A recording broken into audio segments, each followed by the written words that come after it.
Welcome students, एक बार फिर से आपका स्वागत है। वर्ल्ड ज्योग्राफी का जो हम एमसीक्यू सेशन लेके चल रहे थे उसमें क्लास 8 था, आज हम सॉल्व करेंगे। तो ये हमने क्वेश्चन 2 दिए थे, आपका थंबनेल में भी है। तो जैसे ही ये सीरीज में क्वेश्चन आएगा इनको भी हम सॉल्व करते हुए आगे निकलेंगे। तो ठीक है, आज पहला क्वेश्चन हम क्लास 7 तक हम लोग 78 क्वेश्चन तक देख चुके थे। अब हमारे सामने क्वेश्चन नंबर 79। बहुत ही अच्छे क्वेश्चनों का सीरीज है, हर एग्ज़ाम में पूछे गए आपके क्वेश्चन है। जैसा आप देख पा रहे होंगे, सीडीएस है, ठीक है, रेलवे, एनडीए और यूपीएससी के भी क्वेश्चन है। तो आपको डिफरेंट टाइप के क्वेश्चन मिलेंगे, तो आपको जितना ज़्यादा प्रैक्टिस हो सके एग्ज़ाम से पहले वो अच्छा है। तो पहला क्वेश्चन देखते हैं। ऋतु अपक्षय का सर्वोत्तम साधन है। ये बेसिकली क्वेश्चन जो है ये चट्टानों के संदर्भ में पूछा गया है।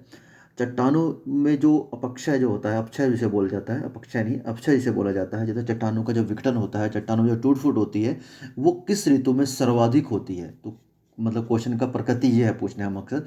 तो इसके अनुसार जो आंसर हो जाएगा वो उष्ण जो आर्द्र जलवायु होती है उसमें सबसे ज़्यादा चट्टानों का अपक्षय होता है। ठीक है, क्वेश्चन नंबर 80 है।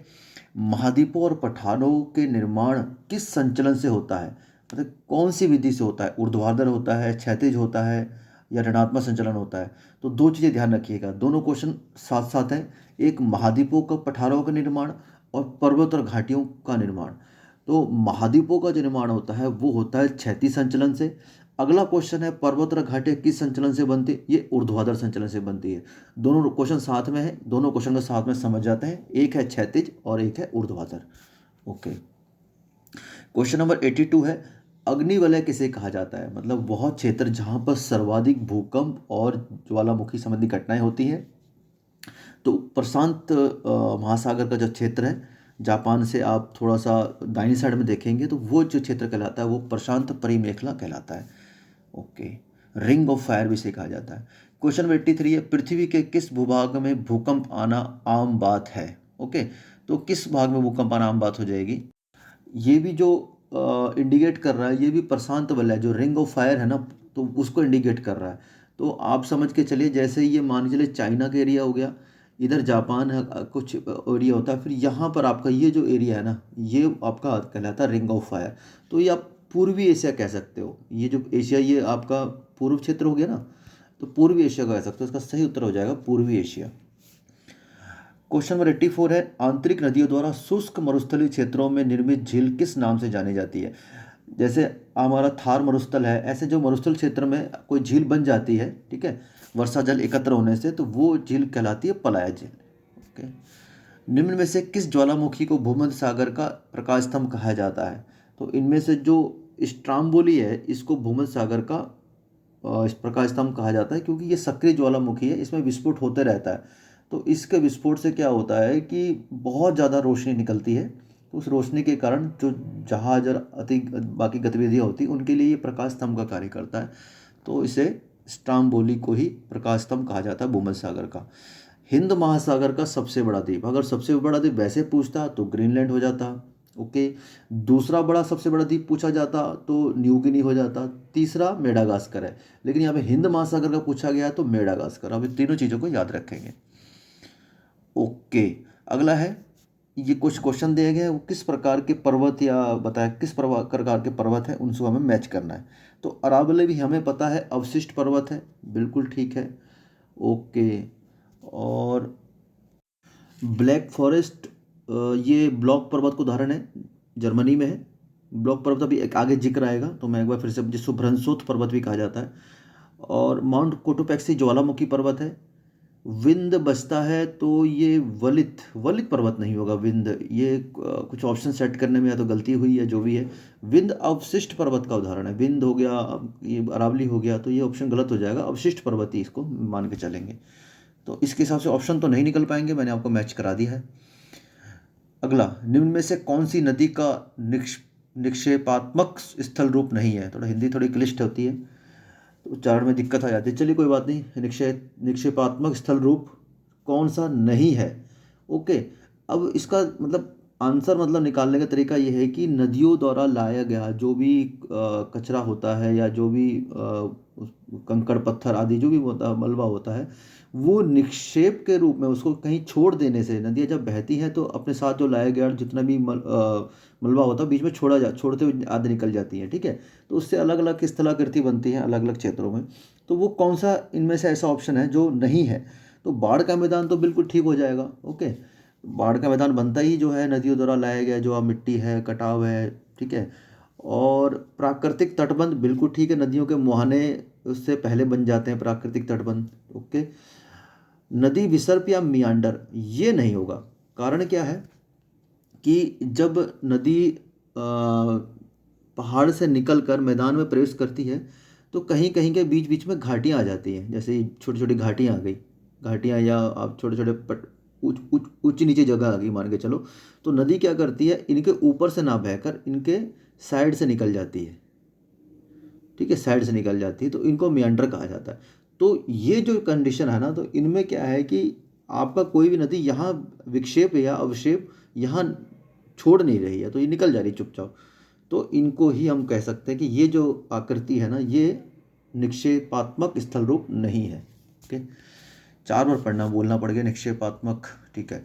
शान का पठार कहाँ है? तो बहुत आसान क्वेश्चन है, म्यांमार में क्वेश्चन आया है, म्यांमार में है स्थित है। सील्ड ज्वालामुखी कहाँ पाए जाते हैं? सील्ड ज्वालामुखी सील्ड ज्वालामुखी पहले आप समझिए सील्ड ज्वालामुखी होता क्या है।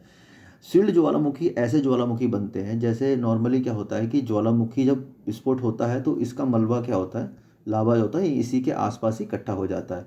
तो एक आपको पता है कि ऐसे मुहाना सा बन जाता है, ओके, जिसे क्रेटर कहा जाता है। तो ये तो नॉर्मल सी बात होगी। कभी कभी क्या होता है कि ऐसे ज्वालामुखी जिनका जो लावा होता है ना वो थिक होता है, मतलब उसका जो डेंसिटी होती है या पतला होता है, उसके कारण क्या होता है बहुत दूर तक फैल जाता है वो। अब ये पतला होगा तो दूर तक फैलेगा, ठीक है। तो ऐसा लगता है कि आपको एक मैदानी चादर सी बिछ गई है ऐसे चारों ओर, जब इसके चारों चादर सी बिछ जाती है। ओके, तो इस प्रकार के कहा जाए, जैसे चादर का इन द सेंस जैसे शील्ड, जैसे आपने देखा होगा कि ढाल, जैसे ढाल बोल जाए, तलवार ढाल आपने सुना होगा, तो एक ढाल का रूप ले लेता है, ये ढाल जैसा रूप ले रहा है ना, ठीक है, ढाल का रूप है, शील्ड बोला जाता है। तो ये इसे बोला शील्ड ज्वालामुखी। तो ये कहाँ पाए जाते हैं? तो जो हॉट स्पॉट के ऊपर, तो इसका सही उत्तर हो जाएगा हॉट स्पॉट के ऊपर। क्वेश्चन 91 है, निम्न में से कौन सुमेलित नहीं है? तो इसमें जो है युवाला बिल्कुल ठीक है, कास्ट स्थलाकृति हो जाएगी।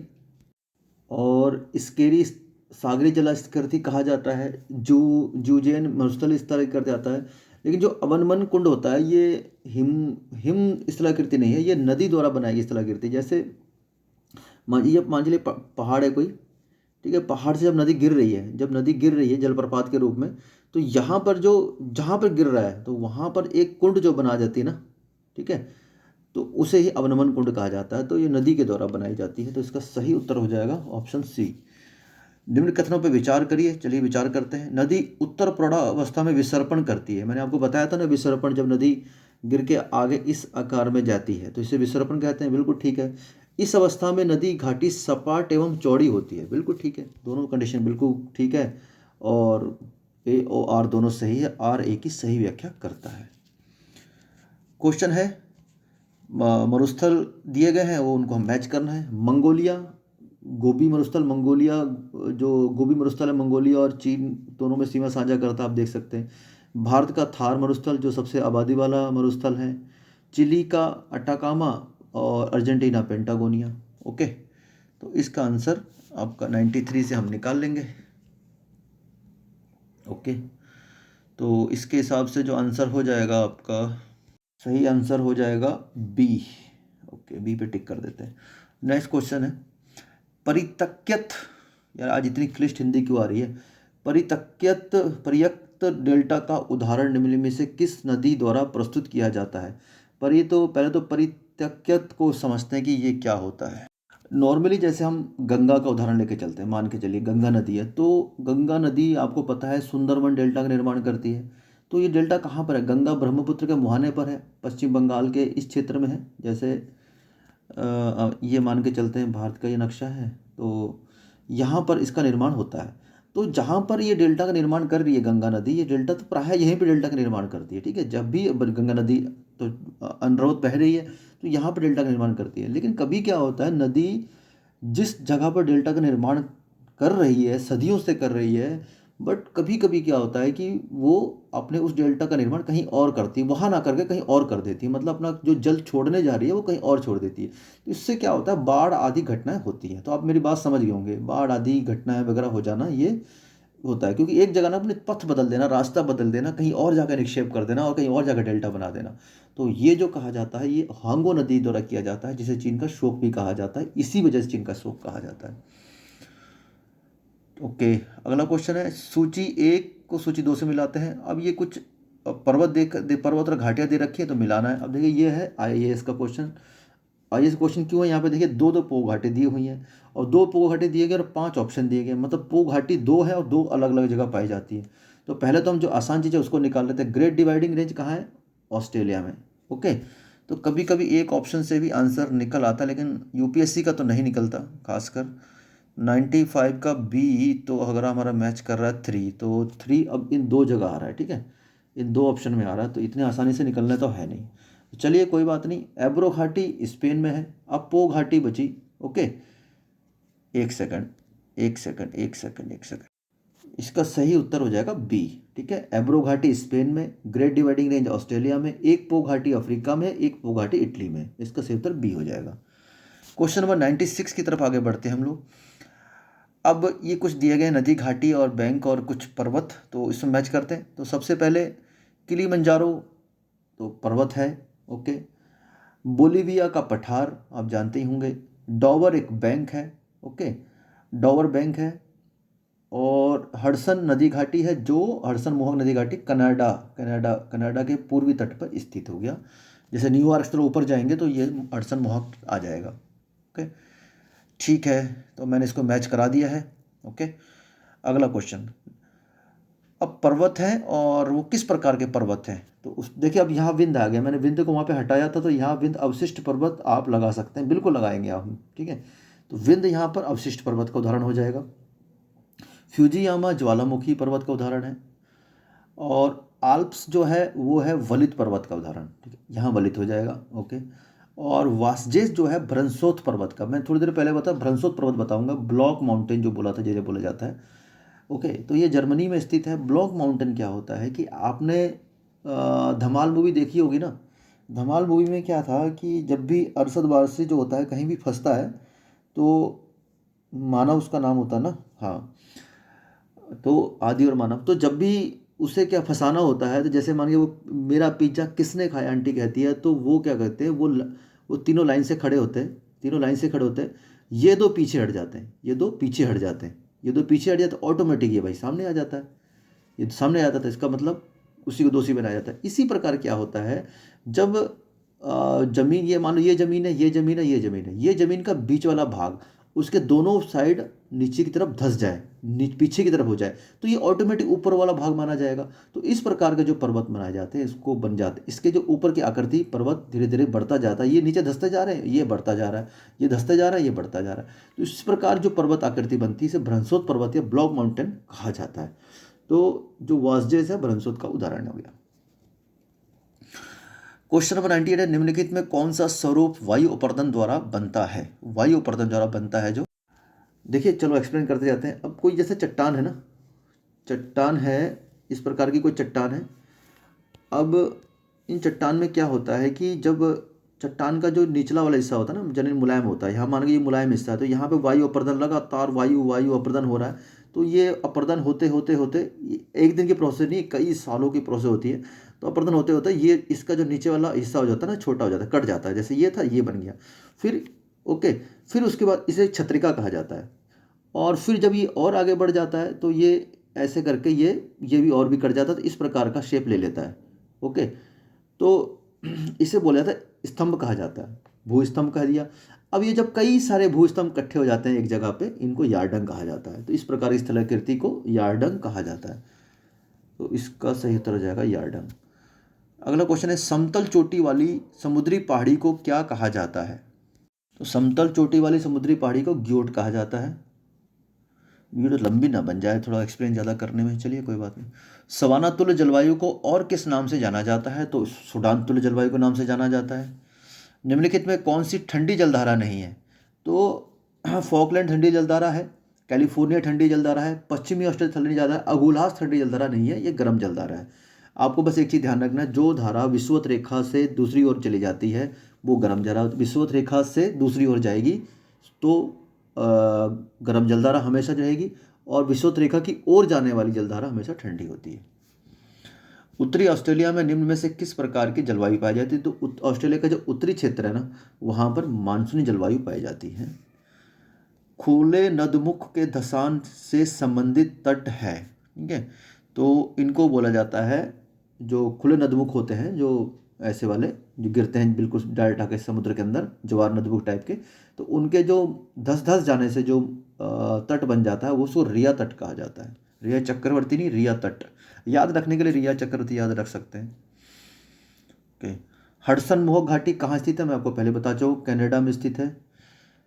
जो अंतः पर्वतीय पठार नहीं है, अंतः पर्वतीय पठार मतलब ऐसा पठार जो दो पर्वतों के बीच में नहीं पाया जाता है, तो ऐसे में क्या है, तिब्बत भी है, कोलंबिया भी है, अनातोलिया भी है। मेटाग्रासो का पठार जो ब्राज़ील में पाया जाता है, ठीक है, ब्राज़ील में कोई पर्वत कोई खास ऐसा बहुत ज़्यादा पर्वत नहीं है, तो वो पठार जो मेटाग्रासो पठार है वो ऐसा कोई अंतर पर्वतीय पठार नहीं है।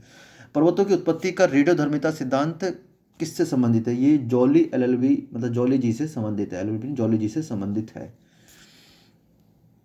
स्थल रूप संरचना प्रक्रम तथा समय का प्रतिफल होता है, तो यह सूत्र किसने प्रतिपादित किया गया था? बिल्कुल ठीक बात है, स्थल रूप प्रक्रम समय का प्रतिफल है, समय के अनुसार उसका चेंज होता रहता है, तो WM डेविस ने एक चीज़ कहा था। पेडिमेंट निर्माण किससे संबंधित है? तो ये नदी क्रिया से संबंधित है। पेडिमेंट मतलब जब नदी के रास्ते में पेड़ पौधे वगैरह आ जाते हैं, ठीक है, बाढ़ का क्षेत्र बन जाता है। निम्न में से कौन सी वायुमंडलीय परत है जिसमें ऊंचाई के साथ तापमान में वृद्धि अंकित की जाती है? तो मेसोस्फीयर आप जानते ही होंगे, सिंपल क्वेश्चन है UPPCS का। कौन शुष्क पर्यावरण से संबंधित है? शुष्क पर्यावरण मतलब ऐसा कौन सा है जो शुष्क पर्यावरण, तो मरुस्थल टाइप से, आप मरुस्थल से लगा सकते हैं शुष्क पर्यावरण। अभी थोड़ी देर पहले मैंने आपको बताया कि मरुस्थल क्षेत्र में बनने वाली जो झीलें होती हैं उनको पलाया झील कहता है, तो अब इसका आंसर पलाया हो जाएगा। नदी के शीर्ष से मुहाने की ओर जाने वाले भूदृश्यों का कौन सा क्रम सही है? बहुत आसान क्वेश्चन है, लेकिन बना ऐसा दिया कि पता नहीं क्या होगा। शीर्ष से मतलब जो नदी की उत्पत्ति हो रही है, सबसे बड़ी उत्पत्ति क्या होता है? जलप्रपात होता है, आप सब जानते हैं जलप्रपात। उसके बाद नदी जैसे ये गिरा, जलप्रपात हो गया नदी, ओके, फिर यहाँ पर नदी वेदिका बना दी इसने, फिर अंत यार ये हिंदी, अंत संबंधित स्पर बन गई, एस टाइप की घाटी होगी, और फिर उसका बाढ़ बाढ़ का मैदान, तो इसका सही उत्तर हो जाएगा C। अर्धचंद्राकार मरुस्थलीय आकृति किस नाम से जानी जाती है? तो अर्धचंद्राकार मरुस्थलीय आकृति जैसे क्या होता है कि जब वायु चलती है तो बहुत सारी बालू उड़ा के साथ में ले जाती है। बालू जब उड़ाती है तो उस बालू के रास्ते में कोई चट्टान या घाटी जब आ जाती है, मान के चलो ये तो बह रही है बालू उड़ा के, तो यहाँ पे क्या होता है, यहाँ पे आके इसका इकट्ठा हो जाती है। तो ये क्या किस प्रकार की आकृति थी? जब इकट्ठा होते होते होते होते होते इस प्रकार की आकृति ले लेती है अर्धचंद्राकार, तो इसे बोला जाता है बरखान। बलुआ पत्थर बदलता है क्वार्टजाइट में, बिल्कुल आसान था। रासायनिक विधि से निर्मित अवसादी चट्टान का उदाहरण है, तो ये जिप्सम हो जाएगा। क्वेश्चन है 115, भूगर्भ शास्त्रीय दृष्टि से निम्नलिखित में से कौन सा द्वितीय श्रेणी का स्थल स्वरूप नहीं है? तो स्थल स्वरूप की बात करेंगे तो सिंपल सी बात है, महासागर स्थल स्वरूप में आएगा ही नहीं। जो लास्ट क्वेश्चन है, मेसेटा का पठार निम्न में से किस देश में स्थित है? तो ये मेसेटा का पठार स्पेन और पुर्तगाल में स्थित है। ये हमारे थंबनेल में भी क्वेश्चन था, ओके, तो ये इसका सही उत्तर ये हो जाएगा। तो ये थे हमारे कुछ क्वेश्चन आज के सीरीज के लिए, और इस जो हम भौतिक जलवायु पढ़ रहे हैं इसमें अभी 30 से 40 क्वेश्चन बचे हैं, उनको नेक्स्ट वीडियो में करेंगे। वीडियो आने में थोड़ा समय लग जा रहा है बीच बीच में, उसके लिए माफ़ी चाहेंगे। कुछ पर्सनल टास्क भी और स्वास्थ्य की समस्या भी है, लेकिन कोशिश जारी रहेगी कि हम वीडियो लगातार आपके लाते रहें। तो ठीक है, बने रहिए स्टडी@उत्तराखंड के साथ। मिलते हैं नेक्स्ट वीडियो में, तब तक के लिए जय हिंद।